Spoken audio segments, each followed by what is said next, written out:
साथ संगत जी, प्यार से कहना धन निरंकार जी। आशा करती हूँ आप सभी बहुत अच्छे होंगे। आप सभी का बहुत बहुत स्वागत है। एक नई साखी के साथ फिर से हाजिर हूँ मैं। साथ संगत जी, प्रेम से बड़ा कोई भी रिश्ता नहीं होता। अगर आप चाहो तो प्रेम से आप सारे संसार को अपना परिवार बना सकते हो, पर उस प्रेम की एक शर्त होती है कि उसमें स्वार्थ का प्रेम कभी ना हो और रिश्ते दिल की गहराई से जुड़े होने चाहिए। और आज की साखी इसी विषय पर आधारित है। चलिए साखी सुनते हैं। साथ संगत जी, एक परिवार था। उस परिवार में सुधा घर की सबसे छोटी बहू थी और सुधा का पति मोहन। मोहन के साथ सुधा की शादी को अभी 1 साल ही हुआ था कि मोहन के भाइयों ने अपनी माँ को साथ रखने से साफ इनकार कर दिया। अब मोहन और सुधा तो माँ के साथ ही रहना चाहते थे। तब से उनकी माँ मोहन और सुधा के पास आकर ही रहने लगी। मोहन और सुधा अपनी माँ का भरपूर ख्याल रखते थे। घर में बनने वाली सबसे पहली सब्जी रोटी हो या बाहर से आने वाली मिठाई या फल, सबसे पहले वो चीज़ मोहन की माँ को दी जाती थी। उसके बाद मोहन सुधा और उनकी बेटी आराध्या खाते थे। आराध्या अक्सर अपने पापा मोहन से पूछती थी कि पापा, आप हर चीज़ पहले दादी को क्यों देते हो? तो मोहन मुस्कुराकर कहता था कि बेटा, ये हमारे बड़ों का सम्मान है। देखो, कल जब तुम बड़ी हो जाओगी तो सबसे पहले तुम अपने मम्मी और पापा को प्यार करोगी, उन्हें सम्मान दोगी, क्योंकि आज हम तुम्हें प्यार करते हैं, सम्मान से रहना खाना सिखाते हैं। वैसे ही अब मोहन की बेटी आराध्या मुस्कुराते हुए रह जाती।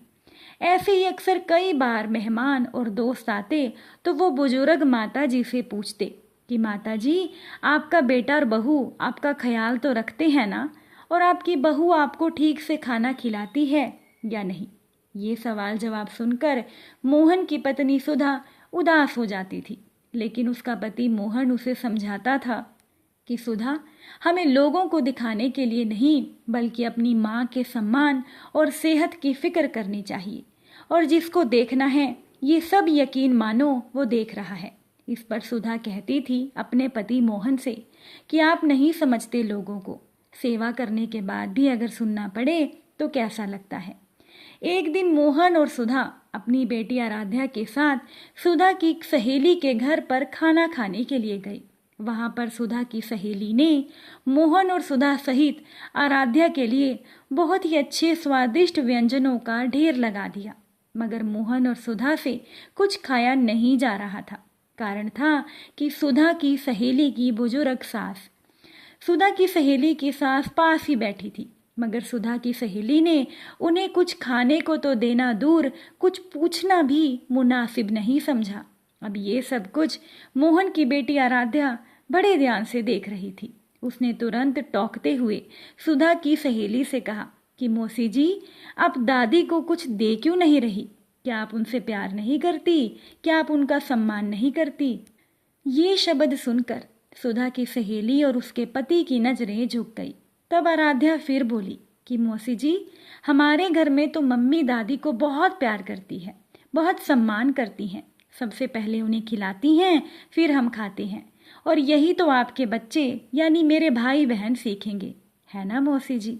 सुधा की सहेली और उसके पति की आंखें शर्म से झुकी हुई थी और वहीं पर वो बुजुर्ग दादी आराध्या को मन ही मन दुआएं दे रही थी। और वहीं आज सचमुच सुधा को उसके सवाल का जवाब मोहन की कही हुई बातों में मिल गया था कि सुधा जिसे देखना चाहिए वो सब देख रहा है। सुधा अपने पति मोहन को सम्मानित नजरों से देख रही थी। साथ संगत जी, परिवार तो प्रेम के बंधनों से ही बंधा होता है और इस प्रेम में कोई भी स्वार्थ नहीं होना चाहिए। एक बार की बात है, अपनी इकलौती बेटी के विवाह के बाद मालती जी एकदम अकेली हो गई थी। अब मालती जी के पति अनिल उनका साथ कब का छोड़ चुके थे।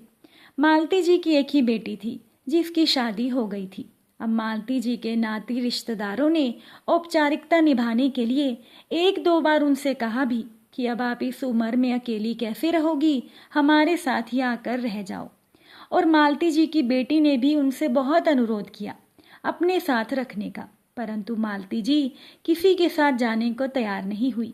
शाम के समय छत पर ठंडी हवा में घूमते हुए अपने घर के पीछे बने हॉस्टल के छात्रों को क्रिकेट खेलते देखना मालती जी को बहुत अच्छा लगता था। कई बार बच्चों की बॉल छत पर आ जाती थी तो वो दौड़कर उसे फेंकती थी, तो उन्हें लगता था कि मानो उनका बचपन लौट आया हो। कई बार बॉल छत को पार करके आंगन में पहुंच जाती थी तो बच्चे उसे लेने के लिए आते थे। तब मालती जी उन बच्चों से बहुत सवाल पूछती थी कि बेटा कौन से साल में पढ़ते हो, घर की याद नहीं आती क्या, और हॉस्टल में खाना कैसा मिलता है। इसी तरह से मालती जी का उन बच्चों से अपनापन बढ़ता चला गया। कभी कभी मालती जी जबरदस्ती अपने हाथ से बनाई हुई खीर बच्चों को खिलाती थी, तो कभी तीज त्योहार पर सारे बच्चों को खाने का न्योता दे देती थी और फिर ढेर सारे पकवान बनाकर बड़े प्यार से बच्चों को खाना खिलाती थी।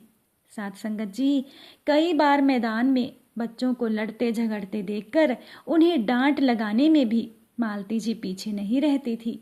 बच्चों को भी मालती जी में एक माँ दिखाई देने लगी थी।